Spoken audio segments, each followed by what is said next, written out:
Today I've got the answer to one of my most asked questions: how to do your makeup if you're going to be outside or in harsh lighting.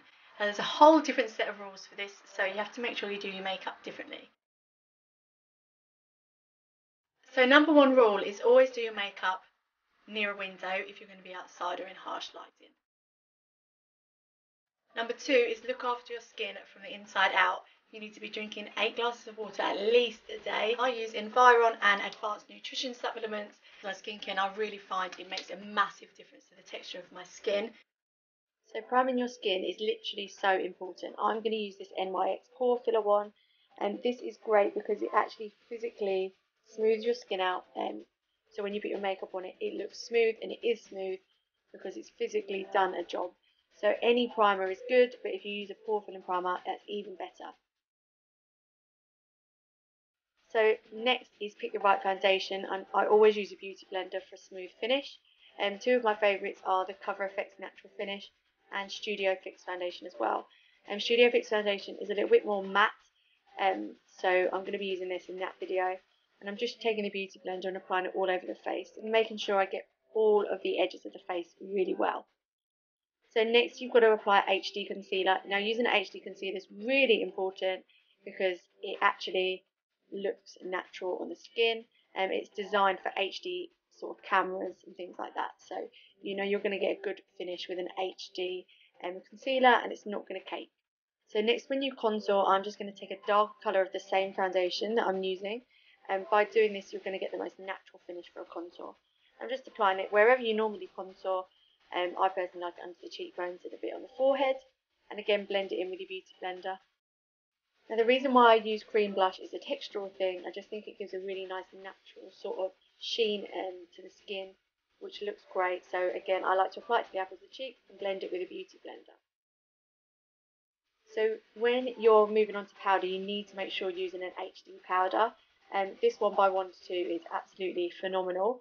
So I just use it with a kabuki brush and just sort of I place it on the skin, and then I sort of go on and use swirling motions to make sure everything's really set and in place.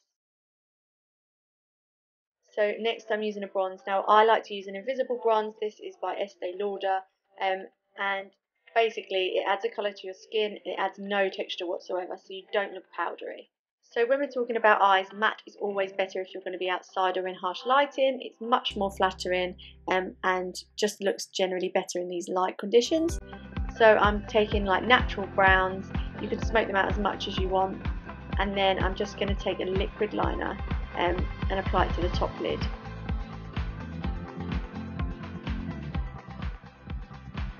So you need to pick the right brow shade. You can see here I'm using ashy tones, not the red tones. I only use red tones if you have red tones in your hair. Now what I like to do is I sort of taper it outwards, so I have it lighter in the corner and darker on the outside edge. And I'm using short sharp strokes, which will give you a little bit more of a natural finish for this lighting. So once I've filled in sort of where I want to, I am going to take a product that keeps the brows in place, and you can brush them upwards. This is going to make your brows look much more neat, much more natural as well. So when I'm talking about mascara, I always like to comb the mascara out. If you're going to be in lighting that's natural or harsh lighting, it's really important to comb the lashes through after you apply mascara. This will make sure you don't get any clumps. It just makes it look much nicer and sort of tapers the end so you don't end up with clumpy lashes. And personally, I like to use a metal lash comb. I just feel like they're much more effective, and I do it when it's sort of halfway between wet and dry, and I like to repeat it on the bottom too. So when it comes to lips, a sort of satin finish is always the best. It's going to be the most natural and moisturising.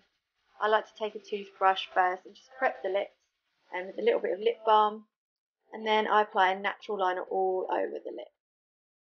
Next I'm taking a lipstick. Now this one's a Gerard Cosmetics, but also a cream sheen by MAC works really well. I'm just applying it with a lip brush so I get a nice and moisturised finish. So for this look I'm just ombreing two colours together just to give it a nice bit of pop on the lips. And I'm going to set the look using D20 spray from Iredale, and that is going to keep it a really natural, non-powdery finish for the lights. So that's the look complete.